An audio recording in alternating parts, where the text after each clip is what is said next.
I never thought a quiet Sunday morning would end with flashing blue lights outside my own property. I was standing on my freshly cut lawn, holding a mug of coffee, when two police cruisers rolled up the hill as if they were coming to stop a crime in progress. My only crime?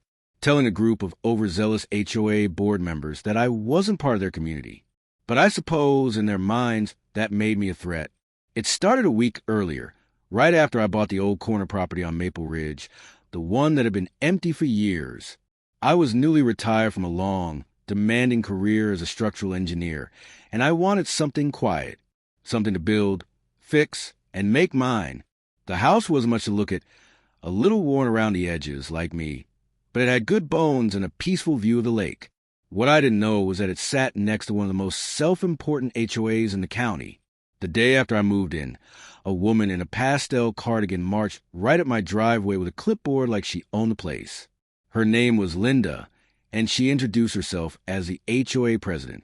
Behind her were two others, a man with a smug grin, and another woman snapping pictures on her phone.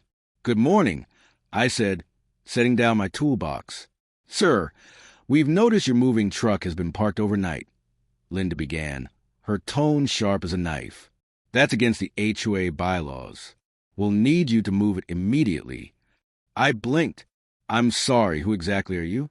"The HOA," she said, puffing her chest. "The Maple Ridge Estates Homeowners Association." "Oh," I said. "Well, that's fine, but I'm not in your HOA." The way their faces froze. You'd think I just confessed to running a secret moonshine operation. Linda frowned. "Every home in this neighborhood falls under the HOA. You're on our street." I shook my head. "Actually, my property line ends before the start of your development. The original owner refused to join when the HOA was formed 20 years ago. This house was grandfathered out." The man laughed under his breath. "That's not how it works." "It is," I said simply, pulling a folded copy of my deed from my pocket.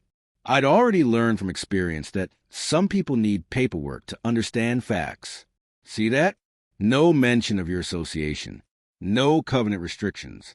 I'm not in your HOA." Linda's lips thinned. "We'll see about that."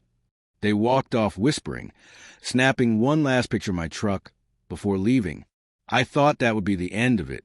I was wrong. Over the next week, they became a constant presence. One morning, I found a notice of violation taped to my door, accusing me of having improper exterior paint color. The next day, another note about unauthorized construction after I replaced my mailbox. Then came the petty stuff. My trash bins were mysteriously pushed over. My mail went missing twice. And one evening, when I came back from the hardware store, someone had scrawled, "Follow the rules," in chalk across my driveway. I could feel my patience thinning. Still, I tried to handle it with dignity. I called Linda, explained once again that my home wasn't part of their jurisdiction, and even offered to show her the boundary records. But she refused to listen. "You're lowering our property values," she said over phone. "If you don't comply, we'll take action." "Linda," I said calmly, "I've spent my life working with city codes and zoning maps. I assure you, I'm not breaking a single law. You're harassing the wrong person." She hung up on me. 3 days later, I learned what taking action meant. It was a warm Saturday afternoon when I heard shouting outside. I looked out to see 2 police officers talking to Linda and her entourage at the end of my driveway. They were pointing at my house like it was a crime scene. I walked out, coffee in hand. "Officers, is there a problem?" One of them turned. "We got a call about a disturbance and property dispute." Linda stepped forward, clutching her clipboard. "Yes, this man refuses to follow HOA regulations. He's conducting unauthorized renovations and—" "Ma'am," I interrupted gently, "I'm not in your HOA." She scoffed. "You can't just opt out." "I didn't opt out," I said. "This property never joined in the first place." The officers looked between us. One asked, "Do you have documentation for that, sir?" I nodded, went inside, and came back with a folder, title deeds, survey maps, zoning letters from the county clerk. When the officer finished looking, he let out a small chuckle. "Ma'am," he said to Linda, "he's right. His property line is outside your jurisdiction. Linda's face turned the color of spoiled milk. Well, she stammered, he still has to maintain community standards. No, ma'am, the officer replied. He doesn't. You have no authority here. I'll never forget the sound she made, a mix between a scoff and a gasp. Her friend stood there awkwardly as the officers got back in their cars and drove off. I thought that was the end of it. But for people like Linda, pride doesn't heal that easily. For the next few weeks, they ignored me completely, which was fine by me. I focused on fixing up the property, repairing the porch, repainting the siding, and planting a small garden out back. It became my sanctuary. Then one afternoon, I received a letter. It was from a real estate firm representing a company that had just purchased several lots in the area, including the entire stretch of land where the HOA's common grounds, pool, and tennis court sat. The letter explained that, as part of my purchase agreement, I had the option to acquire those parcels since they were tied to my lot's original boundary line. Apparently, the old developer had defaulted years ago, and those parcels had been transferred to the bank. I made a few calls, confirmed the details, and within 3 weeks, the paperwork was done. The HOA's amenities, the land beneath their pool, their community park, and even their fancy entry sign, now belonged to me. When I got the confirmation from the county recorder's office, I laughed harder than I had in years. A few days later, I drove down to the HOA clubhouse, clipboard in hand, just for poetic symmetry. Linda and her board were there, setting up for their monthly meeting. She froze when she saw me. "What are you doing here?" "I came to introduce myself," I said, smiling. "I'm your new landlord." The silence was priceless. "What are you talking about?" she demanded.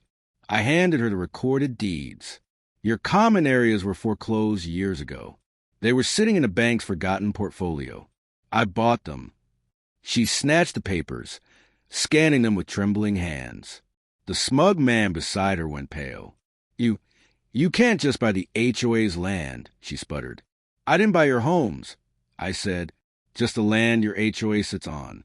So, technically, the HOA now leases its common areas from me." You could have heard a pin drop. I wasn't there to gloat, though part of me enjoyed the irony. I explained calmly that I had no intention of shutting down the facilities or charging unreasonable fees. I simply wanted to make peace. "Linda," I said, "you want to talk about community standards? Well, let's start with respect. I'm not your enemy. I just wanted to live quietly. You made that impossible, but we can fix that." She didn't say a word. Her pride was wounded, but somewhere behind those angry eyes, I saw something soften. Maybe guilt, maybe recognition. Over the next month, I started working with a few of the less hostile board members. We drafted a new agreement. They could continue to use the land, maintain the amenities, and run their HOA as they pleased, as long as they left my property alone and treated me like any other neighbor. In exchange, I lowered their annual lease fee to almost nothing. All I asked was that they plant trees along the shared fence and add a small garden for the community. It took time, but things changed. One morning, I found Linda standing at my fence line. She wasn't holding a clipboard, just a small potted plant. "For your garden," she said quietly. I smiled. "Thank you." We didn't talk about the past. We didn't need to. Months went by, and the hostility faded into something closer to mutual respect. The HOA learned that control wasn't the same as community. I learned that sometimes winning doesn't mean proving someone wrong. It means helping them see right.